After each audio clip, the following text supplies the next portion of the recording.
4월 8일 수요일 경건의 시간을 시작하겠습니다. 기도하겠습니다.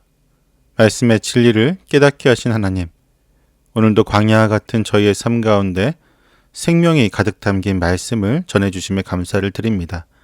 성령 하나님, 이 시간 친히 저희와 함께하여 주심으로 말씀 속에 담긴 구원의 소식을 온전히 발견하게 하옵소서. 묵상을 통해 깨달은 은혜가 저희의 삶의 실제가 되게 하여 주시고 세상을 이기는 말씀의 능력을 소유하게 하옵소서. 오직 주님의 통치만을 신뢰하는 오늘이 되기를 소망합니다. 예수님의 이름으로 기도드립니다. 아멘. 요한복음 10장 31절부터 42절까지의 말씀을 보겠습니다. 같이 읽습니다. 이때에 유대 사람들이 다시 돌을 들어서 예수를 치려고 하였다. 예수께서 그들에게 말씀하셨다. 내가 아버지의 권능을 힘입어서 선한 일을 많이 하여 너희에게 보여주었는데 그 가운데서 어떤 일로 나를 돌로 치려고 하느냐? 유대 사람들이 대답하였다. 우리가 당신을 돌로 치려고 하는 것은 선한 일을 하였기 때문이 아니라 하나님을 모독하였기 때문이요. 당신은 사람이면서 자기를 하나님이라고 하였소. 예수께서 그들에게 말씀하셨다. 너희의 율법에 내가 너희를 신들이라고 하였다 하는 말이 기록되어 있지 않느냐.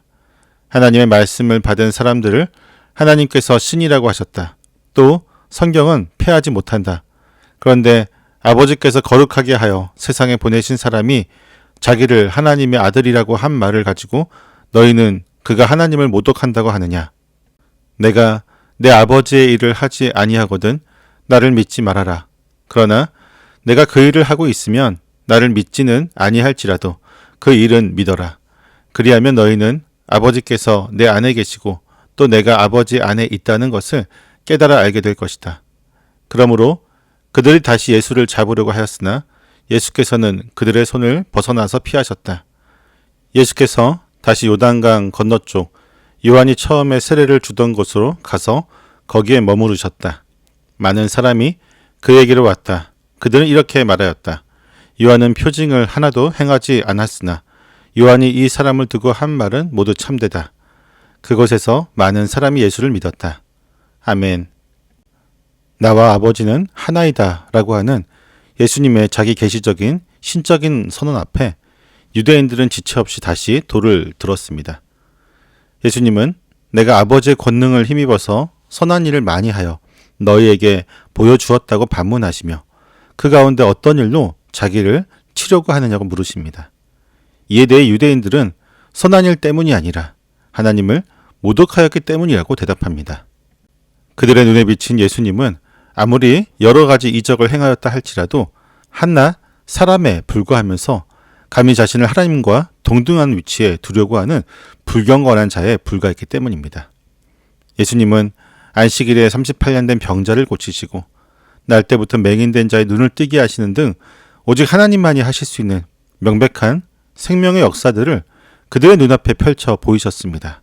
그러나 그들은 자신들이 정해놓은 신학적인 한계와 굳어진 인식의 틀에 갇힌 나머지 율법의 참된 완성이시며 생명의 주관자이신 참 하나님을 눈앞에 두고도 깨닫지 못한 채 사례를 품고 돌을 던지려고 한 것입니다. 그리하여 예수님은 그들이 그토록 맹신하는 율법 곧 구약 성경의 말씀을 가져와 그들의 무지를 정면으로 깨우치십니다. 예수님은 시편 82편에 기록된 내가 너희를 신들이라고 하였다라고 하는 말씀을 인용하십니다. 구약 성경이 하나님의 말씀을 위임받아 이스라엘을 다스리던 인간 지도자들을 향해서도 신이라는 칭호를 사용했다라고 하는 사실을 짚어주신 것입니다. 절대 패할 수 없는 권위를 가진 성경조차도 하나님의 말씀을 위임받은 자들을 향해 신들이라고 하는 호칭을 허락했습니다. 예수님은 이 논리를 통해 그들의 억지를 무너뜨리십니다. 한낱 말씀을 받은 사람들도 신이라고 불렸다면 아버지께서 거룩하게 하여 세상을 보내신 사람이 자기를 하나님의 아들이라고 부르는 것은 결코 신성모독이 될 수 없다는 것입니다. 수전절이 이방인에게 짓밟힌 제단을 거룩하게 구별하여 하나님께 다시 바친 절기인 것처럼 예수님은 성부 하나님께로부터 가장 완벽하게 구별되고 거룩하게 되어 이 땅에 보내심을 받은 참된 성전이자 진정한 하나님의 아들이심을 명확하게 선포하신 것입니다. 예수님은 시편 말씀에 이어 자신이 행한 아버지의 일을 강력하게 증거로 제시하고 계십니다. 예수님은 만일 자신이 아버지의 일을 하지 않거든 믿지 않아도 좋다고 분명한 기준을 제시하십니다. 하지만 그 일을 명백히 행하고 있거든 나를 믿지 못하겠더라도 내가 행하는 그 일만큼은 믿으라고 거듭 촉구하십니다.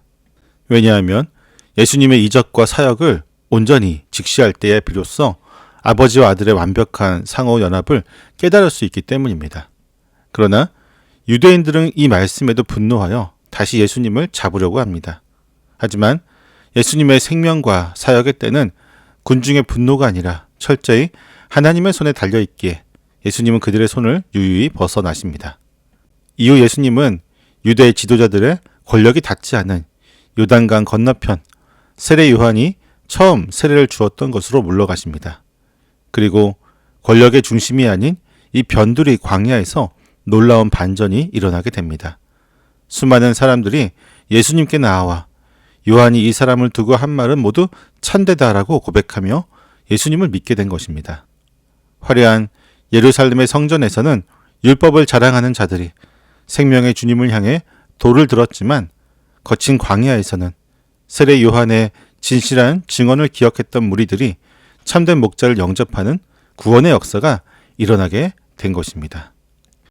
예루살렘의 종교 지도자들은 누구보다 성경을 깊이 연구하고 하나님을 향한 열심이 뛰어나다고 자부했습니다. 그러나 그들은 스스로 지혜롭다 여기는 지적 교만과 굳어져 버린 신학의 틀에 예수님을 억지로 끼워 맞추려고 했습니다. 예수님이 자신들의 통제와 기준을 벗어나자 그들은 눈앞에서 펼쳐지고 있는 명백한 생명의 역사마저 철저히 무시한 채 분노하며 돌을 들었습니다.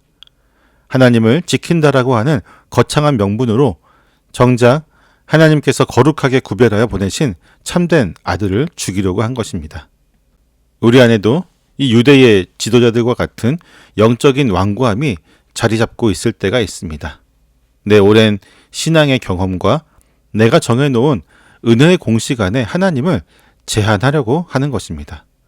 그리고 그 좁은 틀을 벗어나는 주님의 일하심을 삶 속에서 마주할 때면 우리는 쉽게 분노하거나 거부하려고 합니다. 주님이 내 삶을 건져내시고 살리셨던 그 명백한 선한 일들의 증거가 여전히 남아있음에도 불구하고 지금 당장 내 기대와 방식대로 움직여주지 않으신다고 하는 이유로 주님을 향해 거침없이 원망과 불신의 돌을 집어드는 것입니다. 하지만 참된 생명의 길은 내 좁은 틀을 끝까지 고집하며 분노하는 것이 아니라 예수님이 행하신 명백한 일들과 그 말씀 앞에 나의 교만한 판단을 온전히 꺾는 것입니다. 이제는 광야의 무리들처럼 내 안에 굳어진 편견과 원망의 돌들을 다 내려놓고 우리의 삶에 구원의 일을 행하시는 예수님을 거룩하신 하나님의 아들로 인정하는 삶을 살아야 할 것입니다. 나의 모든 종교적인 껍데기를 벗고 온전히 엎드릴 때 우리는 비로소 아버지와 아들이 누리시는 그 영광스러운 생명의 연합안으로 깊이 들어가게 될 것입니다. 기도하겠습니다. 생명과 구원의 주관자가 되시는 하나님, 오늘도 저희의 삶 가운데 묵묵히 주님의 선하신 일들을 이루어 가시며 감사를 드립니다. 주님의 분명한 은혜를 누리면서도 저희가 기대했던 방식과 다르게 상황이 흘러갈 때면 주님의 일하심을 의심하고 불평만 했음을 고백합니다. 저희의 인간적인 지식과 판단으로 크고 강대하신 하나님의 역사를 함부로 재단하려고 했던 어리석음을 용서하여 주옵소서. 저희의 이해를 뛰어넘어 일하시는 주님의 주권 앞에 온전히 무릎 꿇기를 원합니다.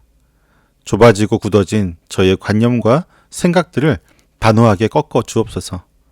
저희가 원하는 응답이 아니더라도 주님이 행하시는 모든 일이 완벽한 구원의 길임을 믿고 온전히 순종하는 오늘이 되기를 소망합니다. 예수님의 이름으로 기도드립니다. 아멘.